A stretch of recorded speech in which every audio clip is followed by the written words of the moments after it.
that's kind of related to our conversation, actually. Psychedelics, right? Yeah. Oh, That's kind of becoming a new big religious experience now. Becoming as though it wasn't, like, for the past 50 years. I'm very Yeah. torn. I mean, go on about psychedelics. Oh, yeah, 'cause, like, I've tried them. I in low levels, fine, I guess. Had one not so great experience. Feel like it was probably my own fault. Am now like more afraid of death than I was before, and I feel like that's not fair. That's like the one thing it's supposed to help you not have. And I'm like, do I do more? Do I like try it again, but in a less dumb way? Do I just never do this again? Like, is That's this really The question of should I do it more is a little bit alarming. Like, what if you just become even more terrified of death? But I'm already that's interesting. terrified of death. So, like, how much So more that- terrified of death could I get? But that's fascinating, Tara. I mean, like, so it instilled a sense of mortality rather than a sense of like the limitless. Yeah, but I was also like, it was the year that I was 30, so maybe it was just that I was 30 and the shrooms didn't have anything to do with it. I don't know. It wasn't like acute. And I am very wary of it as a kind of like, this is a religious experience that everyone should have in a secular way. But also, like, I'm a reasonably big stoner and it makes my life a little bit better, and it is not a spiritual experience. And I'm curious about what kind of nice things I can do for my brain in a moderate and controlled manner that might be available to me through psychedelics. But I think that it's probably like low level incompatible with, I don't know, theological convictions I have. Who knows? Huh. Yeah, I mean, I've like I haven't like done a ton, but in my youth as well, I've sort of dabbled in it, and I've always thought, I mean, I think it's right. It's just basically where you find yourself, and at least for me and my own sort of, I don't know, psychological and maybe philosophical pre-commitments, it just reinforced basically thoughts about, you know, not about like limitless meaning, but actually just sort of circumscribed meaning in a big way. So I just think it's really what you bring to it. I think that this idea that it's going to reveal something, this revelatory nature, I've never bought. But then again, I'm really predisposed to non-revelation, so that's the sort of thing. I mean, I think this is a pretty good lead-in to talk about. Well, I guess I don't know, Tara, to maybe introduce you to our listeners and viewers. We'll talk about your book and your most recent article, but why don't you maybe tell us a little bit about, I don't know how to put it, your project? I mean, you were a reporter at religion reporter at Vox, and I mean, I've known you for a while, and the funniest thing about, you know, I've heard about you and met you through, I think, like 2 or 3 vectors, and they're like people that mutually actually have nothing to do with each other. So I don't know, maybe try and orient our audience a little bit about, you know, talk about your project, if that's even a sensible thing to ask. Sure. So I am, I was about to say I'm an ex-theologian, but I once met a Catholic priest who told me that there's no such thing as an ex-theologian. I'm an ex-academic theologian who moved back to New York to work about in 2017 for Vox.com, Vox, not Vox. Always feel like I have to clarify. And became interested in the kind of incredible contrast between those two discursive modes and also the sort of culture of like Oxford theology versus coastal online journalism. And this ended up with me, I think my project, which is in all of my nonfiction books, is trying to uncover the implicit shared, I don't know if I'd call it a civic religion or a civil religion, of everyday life in quote unquote liberal modernity.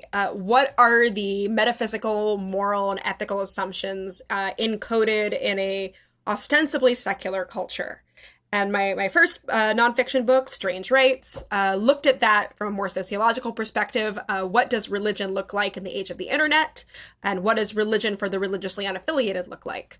Then this new project, Self-Made, takes a more historical approach. It looks at the phenomenon of self-creation, which you can kind of conceive of as the entrepreneur, self-made man on one side, and the dandy or celebrity who creates their life as a work of art on the other, looking at these two figures as two sides of the same coin to make the argument that there's a kind of divinization of desire, of the self, of our internal yearnings and wantings being seen as constitutive of our humanity that defines the modern age, but particularly the internet age, because it's the internet, I believe, and this is both part of Self-Made and part of sort of other projects that I'm working on. The internet is kind of the culmination of a lot of these tendencies towards a divinization of desire, but it's also like fuel on the fire. We now exist for huge portions of our lives in a disembodied desire machine that runs on the attention economy and clicks and eyeballs and our wanting being monetizable. And so that's Self-Made, and that's my project. Yeah, amazing. I mean, when you talk about sort of the spiritual and religious impulses, I mean, I think like one of the most important things to note is that at least sort of the Western modern world, like, is becoming rapidly despiritualized. Like, that's the key finding of our time. Like, every poll from Pew to elsewhere shows that people are increasingly disaffiliating from traditional religions like Christianity, et cetera, and are identifying as nuns, which doesn't mean that they're not spiritual, right? It's just that they are not into organized faith. So, I mean, I just, being a person online and unfortunately on a lot of lifestyle websites, I am so fascinated by the new resurgence of astrology. Mm-hmm. And people taking it really, really seriously. And then like manifesting and everybody talking about like their vibes and like getting their auras read and whatever. Tell me what's happening there. Right. So I don't actually think we're despiritualizing as a culture. What I actually think is going on is that religion is looking different and is becoming more personal and more, to use an awful internet word, bespoke. We are curating our bespoke religions. And the argument that I hate it too. The argument that I make in Strange Rites is basically that what the Protestant Reformation, or what the printed book is to the Protestant Reformation, the internet is to whatever this is. And specifically this idea that we can kind of reimagine, reshape, pull from a variety of sources, and kind of create a world and a worldview that, quote unquote, feels authentic to us, for every like definition of feels and authentic and us. We are kind of encouraged by the culture, encouraged by the way that the internet literally works, and kind of encouraged by a shared discursive sense that spirituality is something we create for ourselves. And I think that there's sort of two ways of looking at this. And one is to say, we are all individually making our own religions, which I think is true. Or that, even to clarify, all of us are implicitly or explicitly caught up in this expectation, regardless of our actual religious affiliation. So we're talking, when we're talking about the 25% of Americans who say they have no religion, or the 20% of Americans who say they're spiritual but not religious, that's one kind of the most obvious example of this category. But you also have like about a quarter of Christians say they believe in reincarnation. How do you think about them except as people who are also kind of remixing from within an ostensibly confessional faith tradition? And you have people who kind of, they're living in this world. They're reading the lifestyle magazines. They're reading the ads on the subway. They're getting these messages on their phone. They're tracking their steps and uploading it to, a kind of wider fitness tracker. Like, it's very difficult not to be part of this remixing phenomenon, even if you don't want to. So that's thing A. But I'd say that there's sort of two sides of this. One is, as I said, everyone makes their own religion. And two is that that assumption is downstream of a wider shared assumption that maybe we can talk of as an actual kind of civil religion or shared religious assumption, which is that like internality and authenticity and vibes are good. I think I find it so striking that the language of energy, of vibes, of manifestation is like it's everywhere, and it's kind of uncritically affirmed. Like, you go into a soul cycle class, you go into a candle store, you just like read an article about going on vacation, any part of life, and this sort of sense that like there's energy in the universe, and by like accessing your own internal spiritual psychological state, you can somehow harness this energy, that your personal feelings about this are kind of constitutive of a kind of moral element. All of this fits together in like a very, what I might call the theology of the internet, or the theology of vibes. So, I think I'm going to be the person standing in for people who aren't necessarily as plugged in. One word just caught my ear: manifestation. What are you talking about? Like when you talk about that, I think Christine, you said it as well. What is that in the common parlance here?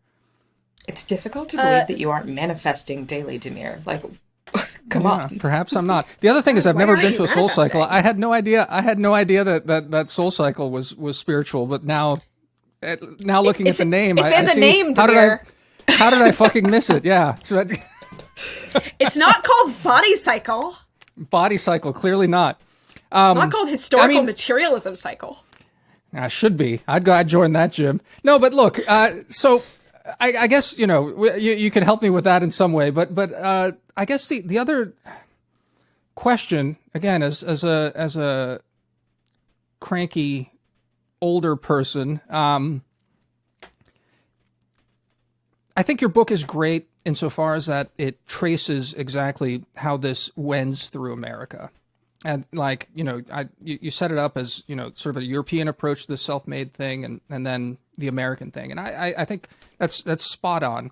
But the thing that Christine, you were saying as you dwell in these online spaces and you're remarking on this sort of profusion, I don't know the statistics. Is it bigger than it was before, or is the internet just making it louder? Now, I know the surveys about nuns are getting bigger, but then again, the sort of history of American religion is one of this kind of pick your own faith. I mean, I've always been struck by, again, in the online space, but someone like Rod Dreher, who's I don't like this faith, I'm going to go pick a different faith. Coming from Europe, that's an absurdity. That's an absolute absurdity to me. Like, it's I'm not a believer at all, but I understand that Catholicism is just basically tied to largely where I come from, and it's like part of the identity of Croatia. So it's just a bizarre thing. It's a very American thing, I think. Sorry, to be able Damir, to pick your own. Yeah, go by all means, cut in whenever. Are you accusing Rod Dreher of being the paragon of liberal modernity? Because that amuses me. Just making sure. He's listening. Hopefully he's listening. No, but I mean, it is. It's an American thing, though, isn't it? Like sort of that. And so, I mean, I guess my question to you, Tara, if you have the statistics on like how much this is changing and how much is it just sort of a path of, I don't know, Americanism in a way. And I'm going to jump in really briefly, too, actually, because I have a related question. So one of the differences, I think, between this moment and even like 15 or 20 years ago, though, is like America has always been about like choose your own adventure. But what used to be the thing in the past was rejecting religion for just like atheism, for like science, like the new atheist being like, no, God is dead, nothing is true, it's all just like chemicals in your brain. But this is not that like totally materialistic thing. It's still spiritual in a deep way. Like there is an idea of a higher power that was kind of out of vogue for a little bit, I want to say. Does that sound right to you, Tara? Or correct me if I'm wrong. I think that, all right, I'm trying to figure out the best order to answer those questions. And I'll start with Damir and then work my way onward. So I think America has historically always had this very specific tension between what I've called in the past the institutional and the intuitional. That there's this like specifically intuitional strain in American religion from the inception of America, let's say, but particularly in the 19th century onwards, where it is the stress on internal and internally felt elements to one's religious practice and identity. You can see it in the rise of everything from the Methodist circuit riders to the burned over district and the Great Awakenings to modern evangelicalism to the counterculture of San Francisco in the 60s. What is different now? First of all, I think the fact that more and more people being religiously unaffiliated means that there isn't even a kind of veneer of religion as a source of certain kinds of social cohesion or community identity, where you're the institutional part, generation by generation, is just going away. Like you look at age by age group, the younger you are, the more likely you are to disaffiliate. So 25% or so, a little less, of Americans are religiously unaffiliated. That goes up to 36% for young millennials and Generation Z. I anticipate it will go higher.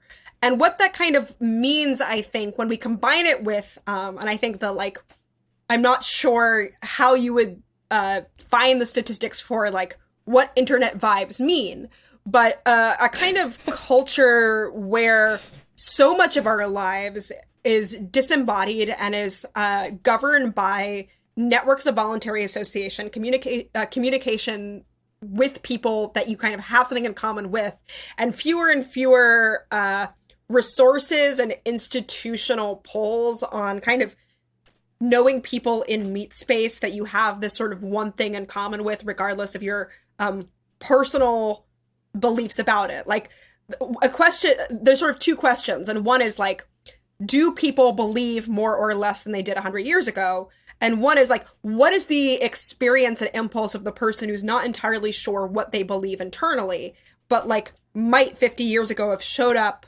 gone to church, participated in the coffee hour or the bake sale, and now do not feel that impulse as part of their religious identity, so to speak. Now, having answered that, I've now forgotten what Christine asked me. That's totally fair. We'll get back to it. But no, I like this point that you're making about the associational part. Even if you weren't really a believer, you would still just show up at a place. You'd go to church or go to the mosque or whatever because your family went. And the people in the neighborhood went, and it would be weird if you didn't go. And there's almost none of that pressure today, it feels like.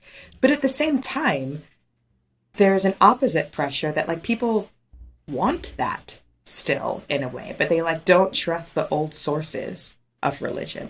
They don't necessarily trust going to a church, but they still want to meet up with people and do vaguely spiritual things. So they just do it at Soul Cycle instead. Or I wrote a piece a couple years ago about witches, when all these witches were hexing Trump.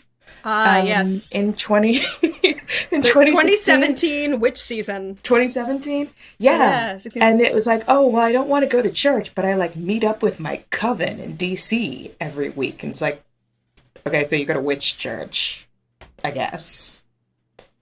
But yeah. But the thing that jumped out at me, both in your most recent book and in the piece in the New Atlantis, and we'll link to both of them in the show notes, is something else though, Christine, that's sort of counter to what you're saying. And it's the thing that, if I don't know, yeah, it sort of like raises my blood pressure to a certain extent. It's the self-involvement of a lot of people today, and I mean, in the book you trace it as this long trend since the Renaissance, since after the Middle Ages of the ability to self-define and that kind of conceit among people, which has become more and more democratized. I mean, that's one way to think about it, is that America is at the forefront of the democratization of the individual and the self. But especially in the New Atlantis piece, it's an incredible void of any community and not a sense of belonging to anything. It's all about like making yourself, and even this quest for community is some sort of quest for personal self-fulfillment, personal creation, individual actuation, and all this sort of stuff. So yeah, I mean, it's Christine. I mean, it's true. I think that people still do seek community, but they seek it in a very selfish way, it seems to me. Yeah, and actually, so just for the listeners who haven't read it, and we'll definitely link it in the show notes because it's super fascinating. Tara published this piece recently in the New Atlantis called Rational Magic, and it's about how, like, rationalists, the sort of Tyler Cowen, Slate Star Codex readers, who were previously very deeply into, I guess, this like scientific atheism, have now, some of them at least, have decided actually that spirituality is important and they can sort of find some way to harness that. But you can tell us more about that, Tara, as you respond to Damir. So here is how I would frame it. Like, there's the very, and I think this answers both Damir and Christine, both of your points, which is that the sort of the thing that makes this contemporary remixing something that gives me pause is not just that, like, oh, we're replacing church with witch church, but that there's an implicit understanding in the modern iteration of witch church, or the modern iteration of this kind of post-rat, slightly ceremonial magic adjacent self-overcoming. That there's an underlying assumption there, which is that the truth claims don't matter. Like, this is kind of purely pragmatic or purely functional. Like, there's not a lot of like, this is real and true, and we believe that it is real and true. There's a lot of like, we believe it because it works. We believe this because it makes us feel better. We believe it because it's like a good way of achieving a kind of self-actualization. And so the mentality becomes like, meaning, purpose, ritual, and community are things that religion provides for us and which we can get. And this is a kind of consumer mindset. Like, okay, I need my meaning. Like, where do I go get meaning? I go to the meaning store and I just like pick out the meaning that resonates with me. And now I have meaning. Great. And I think that I think that like, if we're going to talk about the pragmatic, political, functional side of it, I think it's generally good for people to have, as part of their bespoke identities, lives, and journeys, stuff that you don't really enjoy, but that you do because you have to, or things that are about the community that you're in, or otherwise like parts of your reality that are not dependent on your immediate psychological state. Like, those are generally good things. But even if I were to make that argument, I would be falling into the trap of, is this good for you? Like, this whole religion thing, its only purpose is to like let you be your best self and live your best life. Now, it's perfectly possible and plausible and intellectually coherent to be like, there's no God, there's nothing after death, none of this is real, so we can only look at it through the lens of like pragmatism, like, does it make us feel good and like make us less nervous about dying, in which case this is at least coherent. But you can also say, like, the reason that traditional religions work, if you grant that they do work, is that they are making robust truth claims about the nature of reality, that they are investigating something that is extremely important and profound. They are asking the big questions in this kind of authentic. Now that word means something else in this conversation, but in a quite deep sense. And in the absence of that, like what we're left with is the kind of like religion in a secular age, not because we are secular or don't believe in vibes or energy or the supernatural, but because the way that belief is working in how we talk about it is purely about personal self-fulfillment. So we are kind of all, in that way, pulled into the miasma of the religion of the self, that this is just the only thing we can sort of quote unquote agree on culturally, is that we should be focusing our own personal self-actualization. Which Damir loves. So look, I mean, I've been sort of, in Wisdom of Crowds, just sort of poking at this recently. I mean, a couple of weeks ago, I wrote about ChatGPT and sort of, what the possible implications of us confronting whatever it is that we're building here will have for our sense of self. And my sort of contrarian instinct was to say that, that our very modern sense of self is actually no more true or false as anything else. And in fact, that there's a plausible case to be made that we should be defining our very sense of self down towards what ChatGPT is, rather than, wondering whether ChatGPT is sentient and in some level on us. And this is, I guess, a question for both of you. I don't know. I'm not in any way a theologian or a student of any of this. I just have this intuition.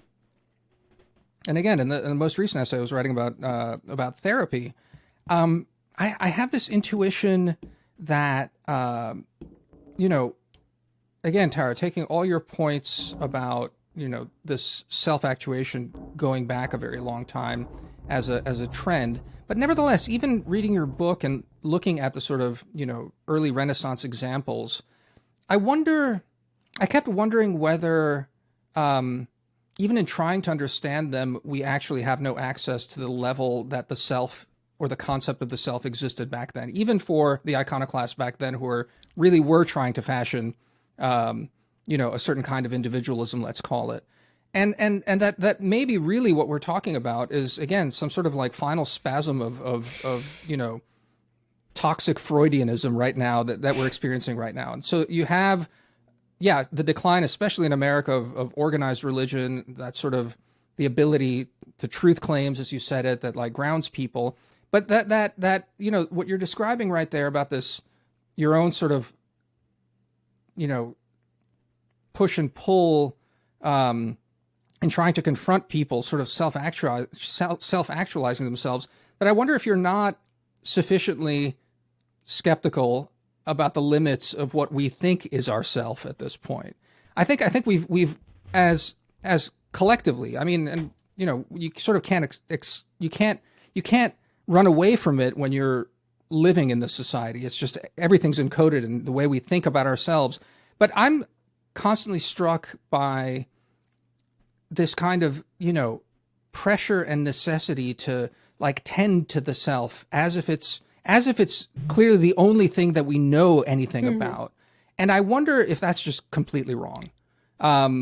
That's what bugs me most about all of this shit, quite frankly, that it's a kind of advanced self-regard, and an advanced sense of just solipsistic narcissism, that is at the core of all of this. This is why actually I have less sympathy for a lot of this crap than I think most. And this is my inner crank coming out now, like having read your books and your essays. But I don't know, react to any part of that. But am I completely just, like yelling at the moon here as an old man? No, I think I think of myself as very cranky. I'm just quietly cranky. I'm Episcopalian cranky. It's all passive aggression. But I guess the way that I see this phenomenon, or the way that I would talk about it, I don't disagree with the like, this is narcissistic and bad version. But I also like would find it very difficult to blame any one individual who's kind of been memed into all of this for not breaking out of the mimetic cycle of modernity. The way that I would characterize what's going on, in addition to it being like narcissistic and annoying and bad, is that the question of what makes us who we are, what makes us us, the answer to that question has shifted historically. And it has shifted so far from a version of like, the thing that makes us us is our family, our community, like that which is given to us at birth, that which we inherit from the social imaginary as well as our like animal nature, to what I would describe and do describe in Self-Made as I am what I want. Like that is the realest, truest thing about me. Now, caveat, I do not think that like answer A was the obvious right answer and answer B is just like the liberal modernity problem answer. I don't think that like, wouldn't it be great if we all thought like medievals again?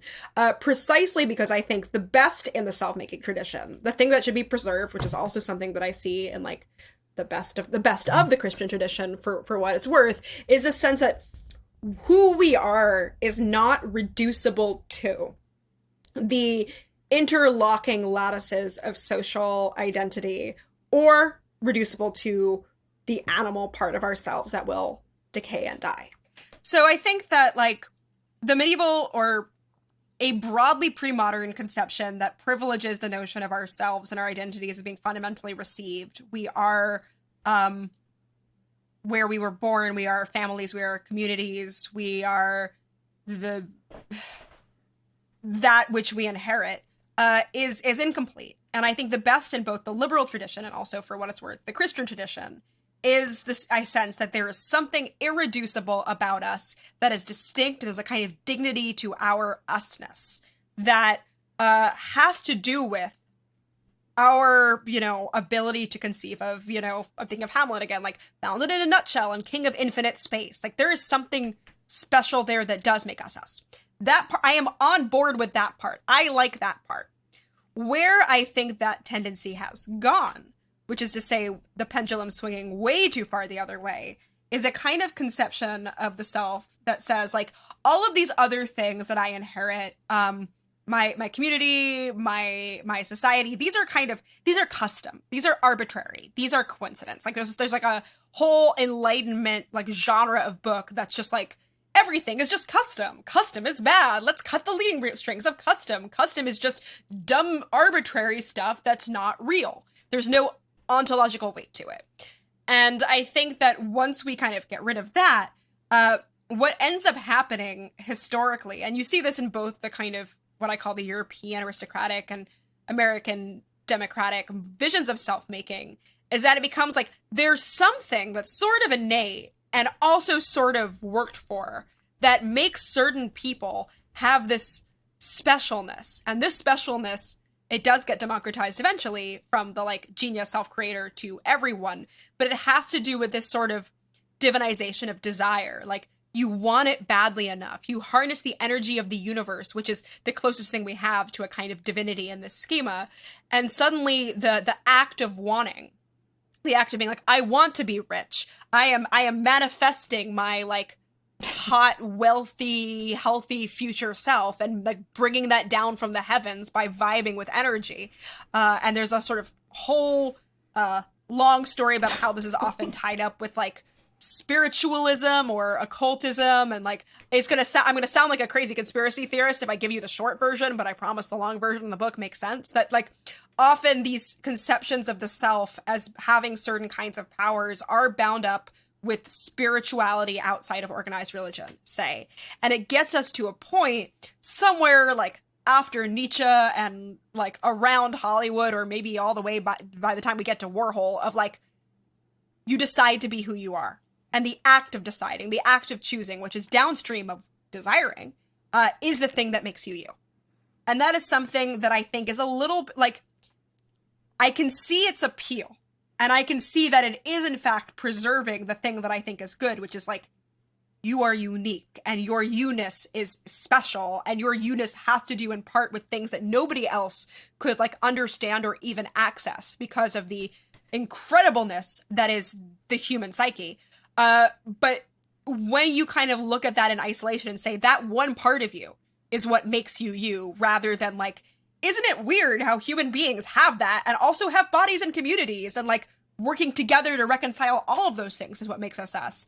That is where I want to draw the distinction and criticize the disembodied model. And I think that was just to say that like self-making right now, it's not that it's wrong, it's that it's incomplete, and the way in which it is incomplete really deforms how we think about the human condition, about ourselves and each other. So, Christine, I'll you go next, but I just want to say one thing just to clarify what I was getting at. I'm certainly also not one of these people who thinks that things were better in medieval times. That we need to get back to that kind of traditionalism. I'm the furthest from that you can imagine. The only thing that I find striking about it is, and it again, I wrote about this recently. I'm watching this series of lectures about Shakespeare, and they just did Coriolanus in there, and this sort of crazy lecturer is, I think doing a far too Straussian a reading of Shakespeare, but it's good stuff. But he really points out the extent to which so much of any self-conception at any one time is a product of the society it's in. So all I'm getting at is not necessarily making a truth claim that things were better or anything back then, just that they're maybe inaccessible, that they're completely different. I guess what I'm hearing you say is still a kind of sense of progress here. Like you see that, individualism, modern individualism has brought ills, but overall has been redemptive as well. I guess I'm just quibbling with that. I'm just saying it's neither nor. It's sort of shuffling chairs in the Titanic. But Christine, it's your turn in any case. I mean, Damir, what do you mean by progress, actually? Like, are you just talking about, like, we have material progress as we've entered modernity? Or do you think that there's that moving from the sort of medieval mind with this understanding of createdness and perhaps an intense form of connection to other people, moving away from that as progress? Like, is that what you're implying? I mean, that's a question for you, Tara. I mean, I saw that in your book a few times, and I think it's something that you're struggling with in a sense. It's what you were saying just now, that there's a lot to recommend this modern sense of self in the individual, and that it somehow reifies or like brings to the forth kind of individual emancipation from some kind of tyranny. And now you want to balance it and say that the early Enlightenment folks are kind of nuts for saying that everything's custom and to be discarded. So you want some sort of balance, but you still see a kind of sense of progress in all of this. This is what I reject. This is my inherent sort of negativity towards all of this and sort of leveling. But yeah, go ahead. So I think, like, full disclosure, I am a cranky person. And I also instinctively am like my instinct wants to be like, this is terrible. Like, clearly anything that is not this must have been preferable in some way. But then I think about it for like 2 more minutes and I'm like, you know what's great? Not being a medieval peasant dying of dysentery. Yeah. And like, by virtue of not being a medieval peasant dying of dysentery, I am able to be like, I wonder if it would be better to be a medieval peasant dying of dysentery. So with all that said, Tara, that's material though. You just the other answer you were giving a much more sort of spiritual answer, or like an emancipatory answer. I mean, I agree with that. I mean, I think it's hard to untangle, right, material progress and what these kinds of psychological changes have allowed us to attain this kind of material progress. I don't think you get from medievalism to our level of prosperity today without emancipating the individual. But I think they're separate questions, right? Well, actually, I think they're separate questions. Go on, Christine. Oh, go ahead. Well, actually, I'm going to jump in on that because maybe there's a little bit of a bridge here. So the comforts of being a medieval peasant dying of dysentery, right? Are that like, such okay, you're are. dying of dysentery. the soft life of dying of dysentery in your like little hamlet is that you die, but you presumably feel like kind of comforted. Like, oh, I'm dying, but at least I know I'm going to go meet Gott in Himmel and I'll be happy again. And so there's like some sort of connectedness, comfort there, like this isn't the end. And actually, I think one of the things that we're seeing now, and Tara, I know you went on a cruise recently that focuses on this, and you yes. write about this in your book. But one of the things that I think we're actually seeing now with these people, especially in the tech world, who are almost really afraid of that sort of spirituality or have like totally rejected that religion, is that they're really afraid. They're like afraid of death. They are trying to run as far away from it as possible. They're sort of afraid of the reality of their own bodies. And so they're like, well, I want to make sure my biological age stays at 22 until I'm 700, because if I age and I die, then there is a vast nothingness, and that I can't control. And that's terrifying to me. And so in some ways, like modernity, like I guess the comforts of being a medieval peasant are that you didn't feel that bad about dying. In the modern age, you won't die as quickly, but you're like really terrified the whole time, and you feel totally alienated from what came before and what came after. So psychologically, maybe you're more stressed. Material, psychological, which one is worse? I don't know, but that seems to be a trend that I'm seeing, at least. So to I was probably being a little flippant when I spoke to Damir. I was definitely being a little bit flippant. I guess what I wanted to say is that like my instinct is something along the lines of what Christine is saying, and yet I'm sort of wary of disconnecting both certain kinds of material progress and certain kinds of social progress. Like, I do broadly think that like the liberal tradition is a very good thing, and it is a good thing in part because like I think that human rights are in fact like broadly speaking a good thing, and you can quibble with sort of the specifics of that or the meaning of it, but like I'm very pro, trials, etc. And again, I'm being flippant, but what I mean to say is that, less flippantly, is that I don't know if we have access to any kind of comparison or any kind of counter history where we get the good of the self-making tradition without the bad. I don't know what it would look like to have one but not the other, except perhaps future looking to call for and advocate for ways of living that reject the worst of self-making. And maybe it's it's a backwards looking thing to say, like how do you form communities that aren't social media addicted, and like does that happen through regulating big tech, or does that happen through like people forming small little communes in Red Hook, Brooklyn, or what have you? I don't know. But I think that what I'm wary of is a kind of backwards looking narrative that says, well, obviously this time that we don't actually have like full psychological access to. We don't know how the medieval peasant felt on their deathbed. We have how some people talked about and publicly expressed the feeling of death, which is, we don't have eternal access to it. So I'm wary of saying like, obviously that was better. That said, I do think that culturally speaking, we are grappling with a profound sense of loss. And I think, Christine, you touch on this with the techno-utopians, like founders with their teenage blood boy sons trying to live forever. We'll put that article in the show notes as well. The blood boy, go on. That is like, that is incredibly, incredibly hauntingly sad. Precisely because there's a kind of weird human hubris to like, can I overcome my own humanity?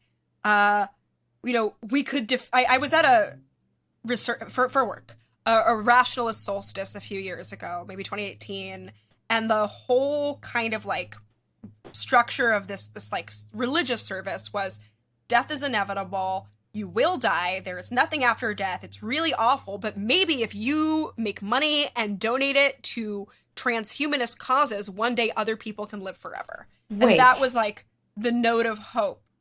So, okay, just for the listener who isn't deep into this place, can you explain what a rationalist solstice is?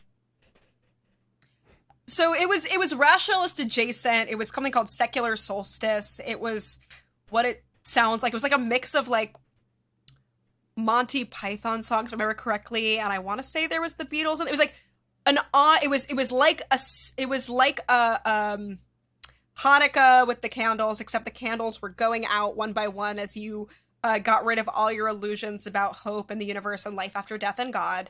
Hilariously, they couldn't have real candles in the venue because it was like indoors and there was fire safety rules. So they used these sort of battery operated candles, and then the last candle didn't go out, which, like, was just this great moment as they're like trying to like turn off this battery operated candle. Be like, no, just like darkness. That's a sign, but maybe. I don't know. I choose to believe that was a sign. Yes. But the whole vision was like human ingenuity is God. Like, we have the power to stop death. And maybe I'm just coping because I probably will not experience in my lifetime this cure for death. And maybe this is just cope so that I don't feel as bad that I'm not one of the transhumanists that gets to live forever. But who the hell I feel wants like this to live is probably, forever? broadly speaking. Who the hell wants to live forever? That's the other part. I don't want to live forever, but I also don't want to die. I mean, I don't want to die. I don't want to die, but I don't know. Anyway, but we can get into the death stuff. But look, I totally agree with you. Let me just push a little bit on the progress thing. Just a little bit more on the progress thing. So I think, Christine, you raised a good point. I totally agree with you, Tara, that I don't think we have access to the peasant. So I sort of was, I don't know. I just disagree with this idea that the peasant, that we can have any sense of the peasant had marginally or even, meaningfully more comfort on his deathbed. I think that's what I'm getting at, is that like the medieval peasant or the medieval lord or anything, just the mental map is like, actually they're so different from us. Potentially. It's I think empirically improvable, but I'm putting it out as a thesis that like the touchstones, the society is so different that we actually can't fundamentally understand what that was like. But then again, I guess the question is, Tara, is I still think, even in your answer just now, I do think you believe in a kind of progress, in the sense that you didn't say, I mean, you said human rights are good, I like them, but you believe they're also real. As opposed to saying that really they're just what I would say is that they're the product of the society that we have been able to sort of construct. That actually, once the society falls apart, there won't be any human rights. It's completely just sort of extrinsic to the social sort of arrangement that we have. And I don't think this is my like profound unprogressivism. I don't think as the human race we learn things is really what it comes down to. I don't believe that. And so I guess that's the question is this is not me saying that liberalism is bad and like obscurantism is good. Far from it. I'm just sort of saying that liberalism is just another permutation here that we're now sort of living in. But you're more hopeful than that. I'm trying to make you less curmudgeonly. I think I'm able. Yeah. I think that the reason that you're able to hold this view and that I'm holding a different view is precisely because, like, I do believe in transcendent good and evil. And I believe that we can weigh things morally because we, I don't know if we always have perfect or correct access to it, but like, I think it's possible to be like, this thing, it's just evil, and this thing is good. And I think the difficulty with talking about progress or not progress is because I think it's possible to look at a snapshot and say, here are the things that I like see participating in the good, and here are things I do not see as participating in the good. And you can make sort of like pragmatic points, like generally this direction has more good than bad in it, or here are the things that are gained. And if I were in the position to like press, I don't know, the red universe steering button, I would choose to go in this direction because these trade-offs are worth it. Trades off. But this is a different question from being able to make moral judgments about different components of society. And I would think that actually, like, one of the problems with this society, this society of narcissism, in which you two live, and perhaps which you are in this conversation affected by, more than perhaps one would think, is precisely in being able to say, like, we can't make like normative claims of good and evil are ridiculous or fantastical or obsolete or outmoded. I think to have the kind of view that we're just talking about custom, as it were, is like a distinctly it's a view that is distinctly downstream of some of the Enlightenment philosophers that I write about.